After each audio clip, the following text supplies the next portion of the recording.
بسم اللہ الرحمن الرحیم۔ کچھ ایسے سچے واقعات ہوتے رہتے ہیں جن سے انسانی عقل حیران رہ جاتی ہے اور ہم لوگوں کے لیے اس میں بہت سے سبق پوشیدہ ہوتے ہیں۔ ایسا ہی ایک واقعہ آپ سے شیئر کرنے جا رہی ہوں۔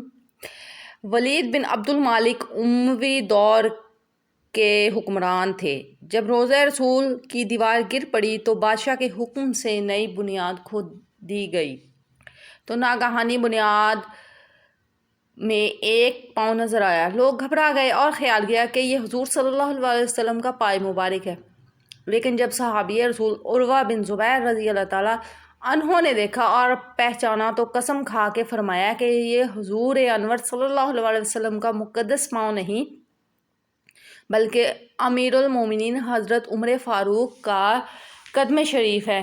یہ سن کر لوگوں کی گھبراہٹ اور بے چینی کو سکون ملا۔ بخاری جلد نمبر 1 صفحہ نمبر 186۔ حضرت طلحہ بن عبید رضی اللہ تعالیٰ کو شہادت کے بعد بصرہ کے قریب دفن کیا گیا، مگر قبر نشیب میں ہونے کی وجہ سے کبھی کبھی پانی میں ڈوب جاتی تھی۔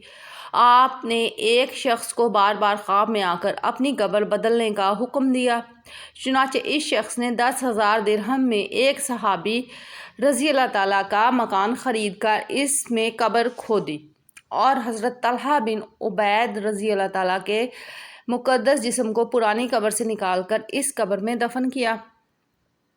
کافی مدت گزر جانے کے باوجود الحمدللہ آپ کا مقدس جسم سلامت اور تر و تازہ تھا۔ کتاب عشرہ مبشرہ سے یہ روایت لی گئی ہے۔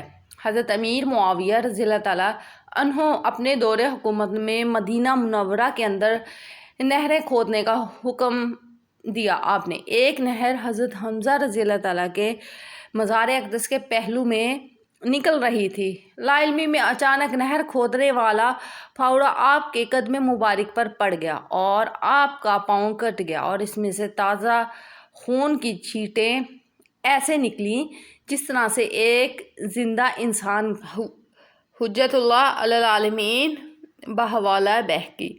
غالباً یہ واقعہ 20 ذی الحج 1351 ہجری میں پیش آیا، یعنی کہ ماضی قریب کا ہی واقعہ ہے۔ واقعہ یہ ہے کہ ایک رات شاہ عراق جب عراق میں بادشاہت تھی نے صحابی رسول صلی اللہ علیہ وسلم حضرت حذیفہ المانی رضی اللہ تعالیٰ کو دیکھا، جو رسول اللہ صلی اللہ علیہ وسلم کے رازدار صحابی کے طور پر مشہور ہے۔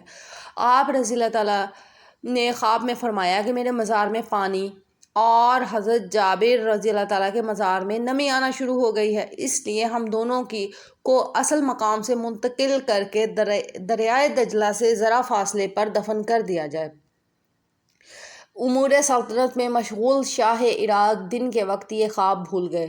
دوسری شب انہیں پھر یہی ارشاد ہوا اور اگلی صبح وہ پھر بھول گئے۔ تیسری شب حضرت حذیفہ المانی رضی اللہ تعالیٰ عنہ نے عراق کے مفتی اعظم کو خواب میں اسی غرض سے ہدایت کی، نیز فرمایا کہ ہم 2 راتوں سے بادشاہ سے بھی کہہ رہے ہیں لیکن وہ مصروفیت میں بھول جاتا ہے، اب تم بادشاہ کو اس طرف متوجہ کرو، اس سے کہو کہ ہمیں موجودہ قبروں سے منتقل کرانے کا فوری بندوبست کرے۔ چنانچہ مفتی اعظم نے وزیر اعظم نوری السعید پاشا کو ساتھ لے کر بادشاہ سے ملاقات کی اور اپنا خواب سنایا۔ شاہ عراق نے کہا کہ آپ اس سلسلے میں فتویٰ دے دیں۔ مفتی اعظم نے صحابہ کرام کے مزارات کھولنے اور ان کو منتقل کرنے کا فتویٰ دے دیا۔ یہ فتویٰ اور شاہ عراق کا فرمان اخبارات میں شائع کر دیا گیا، جس سے تمام دنیا اسلام میں جوش و خروش پھیل گیا۔ رائٹر اور خبر رساں اداروں نے اس خبر کی دنیا بھر میں تشہیر کی۔ حج کے موقع پر دنیا بھر کے بیشتر ممالک سے شاہ عراق کے ناملا تعداد خطوط شرکت کے لیے پہنچنا شروع ہو گئے۔ اس موقع پر حکومت عراق نے خاص طور پر کسٹم اور روپے کی تمام پابندیاں ختم کر دیں، حتیٰ کہ پاسپورٹ کی قید بھی نہ رکھی۔ مدائن جیسا چھوٹا قصبہ ان دنوں 10 روز کے اندر اندر آبادی اور رونق کے لحاظ سے دوسرا بغداد بن گیا۔ ترکی اور مصر سے خاص طور پر سرکاری وفود آئے۔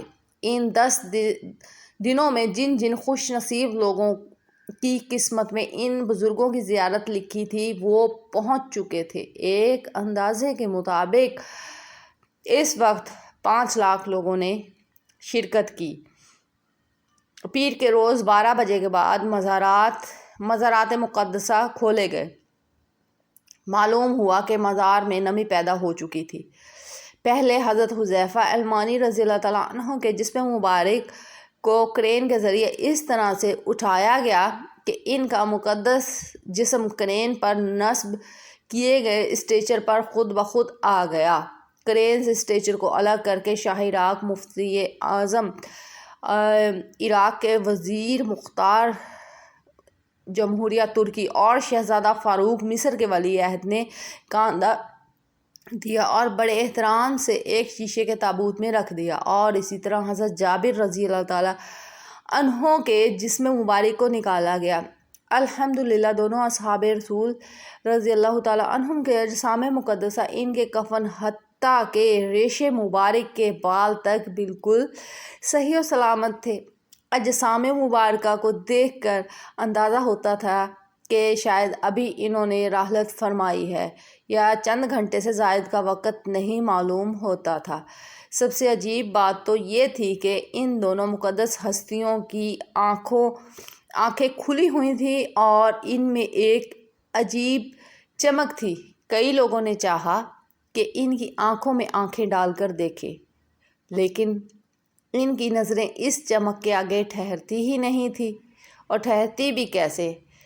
کہاں صحابی رسول اور کہاں ہم جیسے گناہ گار لوگ۔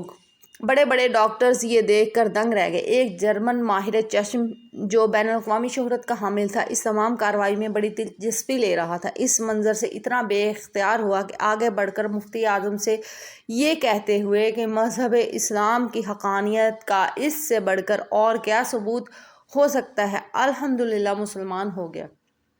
عراقی فوج نے باقاعدہ سلامی بھی پیش کی۔ اس کے بعد بادشاہوں اور علماء کرام کے کندھوں پر تابوت اٹھے۔ سفراء اور اعلیٰ حکام کو بھی یہ شرف حاصل ہوا۔ اس کے بعد ہر شخص جو وہاں موجود تھا اس سعادت سے مشرف ہوا۔ یہ ایمان افروز واقعہ تقریباً 20-25 سال تک بارہا اردو جرائد میں شائع ہوتا رہا۔